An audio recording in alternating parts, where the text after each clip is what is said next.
षड्विंशः सर्गः। श्री राम द्वारा ताटका का वध।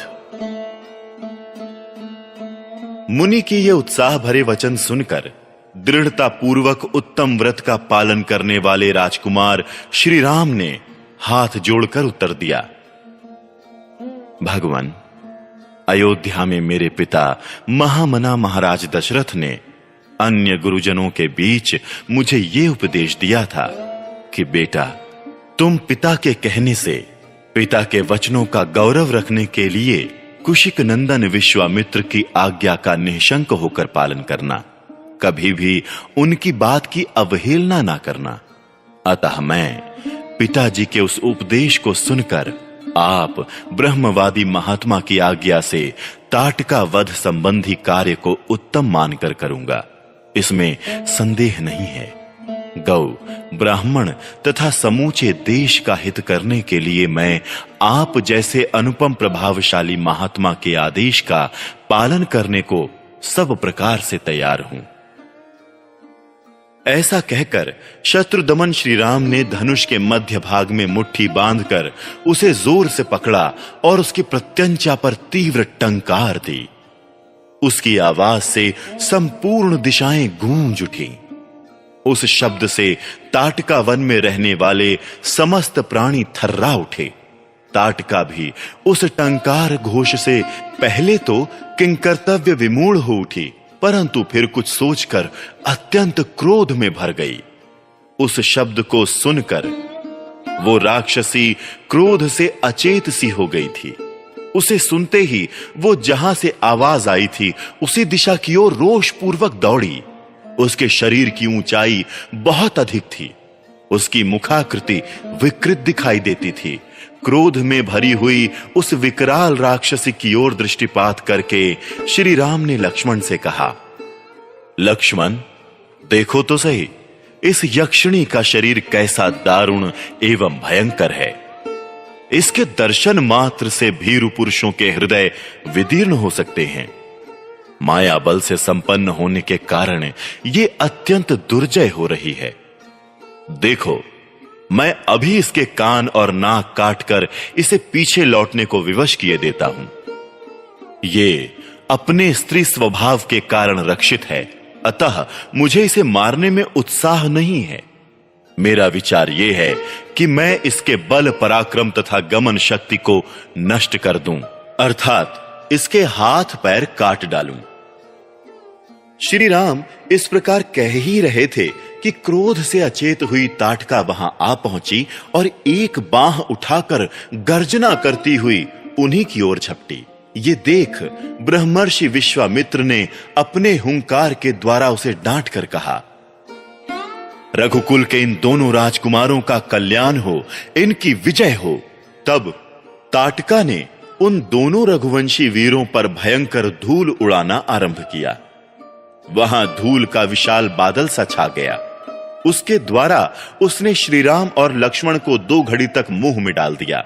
तत्पश्चात माया का आश्रय लेकर वो उन दोनों भाइयों पर पत्थरों की बड़ी भारी वर्षा करने लगी। ये देख रघुनाथ जी उस पर कुपित हो उठे। रघुवीर ने अपनी बाण वर्षा के द्वारा उसकी बड़ी भारी शिलावृष्टि को रोककर अपनी ओर आती हुई उस निशाचरी के दोनों हाथ तीखे सायकों से काट डाले। दोनों भुजाएं कट जाने से थकी हुई ताटका उनके निकट खड़ी होकर जोर जोर से गर्जना करने लगी। ये देख सुमित्रा कुमार लक्ष्मण ने क्रोध में भरकर उसके नाक कान काट लिए, परंतु वो तो इच्छानुसार रूप धारण करने वाली यक्षिणी थी। अतः अनेक प्रकार के रूप बनाकर अपनी माया से श्री राम और लक्ष्मण को मोह में डालती हुई अदृश्य हो गई। अब वो पत्थरों की भयंकर वर्षा करती हुई आकाश में विचरने लगी। श्री राम और लक्ष्मण पर चारों ओर से प्रस्तरों की वृष्टि होती देख तेजस्वी गाधिनंदन विश्वामित्र ने इस प्रकार कहा, श्री राम, इसके ऊपर तुम्हारा दया करना व्यर्थ है। ये बड़ी पापिनी है और दुराचारिणी है, सदा यज्ञों में विघ्न डाला करती है। ये अपनी माया से पुनः प्रबल हो उठे, इसके पहले ही इसे मार डालो। अभी संध्या काल आना चाहता है, इसके पहले ही यह कार्य हो जाना चाहिए, क्योंकि संध्या के समय राक्षस दुर्जय हो जाते हैं। विश्वामित्र जी के ऐसा कहने पर श्री राम ने शब्द वेदी बाण चलाने की शक्ति का परिचय देते हुए बाण मारकर प्रस्तरों की वर्षा करने वाली उस यक्षिणी को सब ओर से अवरुद्ध कर दिया। उनके बाण समूह से घिर जाने पर माया बल से युक्त वो यक्षिणी जोर जोर से गर्जना करती हुई श्री राम और लक्ष्मण के ऊपर टूट पड़ी। उसे चलाए हुए इंद्र के वज्र की भांति वेग से आती देख श्री राम ने एक बाण मारकर उसकी छाती चीर डाली। तब ताटका पृथ्वी पर गिरी और मर गई। उस भयंकर राक्षसी को मारी गई देख देवराज इंद्र तथा देवताओं ने श्री राम को साधुवाद देते हुए उनकी सराहना की। उस समय सहस्त्रलोचन इंद्र तथा समस्त देवताओं ने अत्यंत प्रसन्न एवं हर्षोत्फुल्ल होकर विश्वामित्र जी से कहा, मुने कुशिक नंदन, आपका कल्याण हो। आपने इस कार्य से इंद्र सहित संपूर्ण देवताओं को संतुष्ट किया है। अब रघुकुल तिलक श्री राम पर आप अपना स्नेह प्रकट कीजिए। ब्राह्मण प्रजापति कृशाश्व के अस्त्र रूपधारी पुत्रों को, जो सत्य पराक्रमी तथा तपोबल से संपन्न हैं, श्री राम को समर्पित कीजिए। विप्रवर, ये आपके अस्त्र दान के सुयोग्य पात्र हैं तथा आपके अनुसरण में तत्पर रहते हैं। राजकुमार श्री राम के द्वारा देवताओं का महान कार्य संपन्न होने वाला है। ऐसा कहकर सभी देवता विश्वामित्र जी की प्रशंसा करते हुए प्रसन्नता पूर्वक आकाश मार्ग से चले गए। तत्पश्चात संध्या हो गई।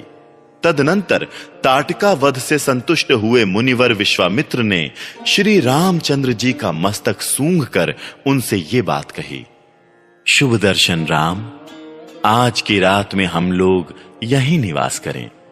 कल सवेरे अपने आश्रम पर चलेंगे।